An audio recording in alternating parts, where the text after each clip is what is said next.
Friends, subscribers, hapless victims of that autoplay function, lend me your ears and your minds, for today is the 5th anniversary of Dyercentral.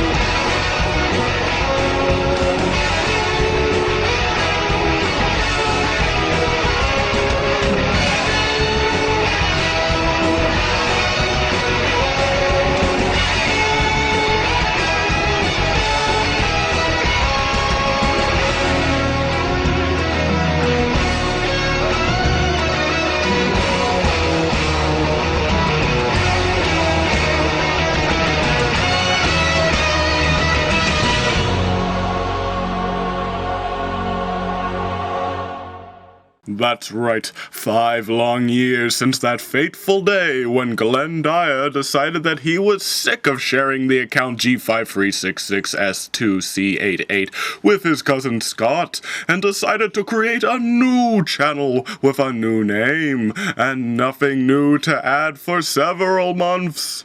But forget about that fairy tale. Today we are going to explore the true, never-before-seen, actual, complete backstory of the founding of Dyercentral.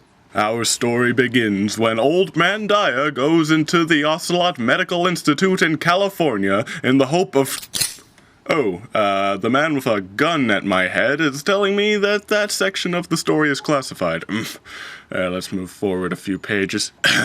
When Mr. Dyer was a boy, he had one desire: to get a bunch of money and make everyone miserable. Guided by his father's lack of care, P.C. Dyer grew into an overlord of international money-grubbing exploits. Here are just a few of them. However, once 2010 came by, Mr. Dyer realized something. He thought back to all the great businessmen in history, Rockefeller, Trump, Dracula, and realized that in order to be truly evil, you don't just need money, you need fame as well. Of course, he had enough money to buy out a television network or two, but in order to save up for another diamond-studded orca whale, he decided to go for the free option. And thus, Dyercentral was born, named after the fact that its founder is Mr. Dyer, and it is... Central. From here, the story is well known. He set up a small show called the Extreme Series, and headlined the channel with a show starring himself, Ask Mr. Dyer, a show where excited fans of the great Mr. Dyer can ask him questions, to which he will answer them to the best of his abilities. Sadly, these guys were the only people who even remotely cared about it, and the show suffered severe production problems, completing just 5 episodes in 2 years. The rest of the channel consisted mostly of sketch comedy shows of varying quality, until the day that one Glenn Dyer decided to do a review of the all-but-forgotten film Dark Shadows. Not sure who this guy is, by the way, he just kind of showed up one time. From then on, the channel became primarily composed of unscripted movie reviews, and, due to the increasing competition from rival 303 Nobody, all but abandoned the idea of sketches entirely. The face of Dyercentral had changed forever. Inspired by the change of direction, the minor characters Brain Surgeon, Socko, Tony Ball, and Old Man Dyer banded together to create a new show that took the concept of movie reviewing, but included basic editing and scripted dialogue. The only thing they were missing was a host.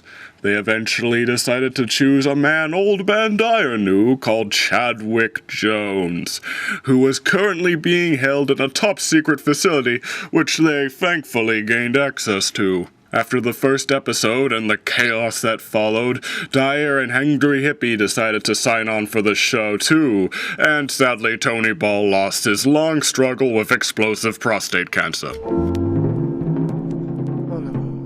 Despite the fact that Miscellaneous stole the idea not 3 months earlier, the show was an instant success.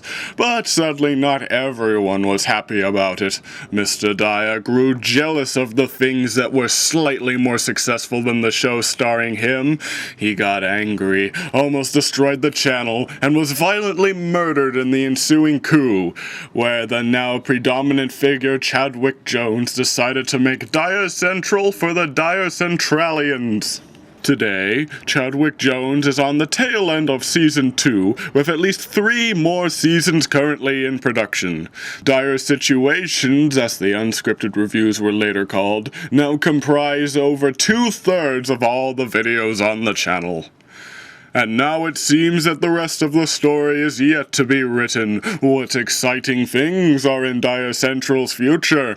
Well, there is only one thing I know. It's going to suck! Just like it has always sucked. Man, I can't believe you forced me in here to read this garbage. This is low even by your standards. Don't you worry, Mr. Dyer. Just another 300 years of praising things you hate, and then you get to go back to the enema machine for a while. Oh goody, now for the next one. Dolphins, the majestic and lovable creatures of the sea.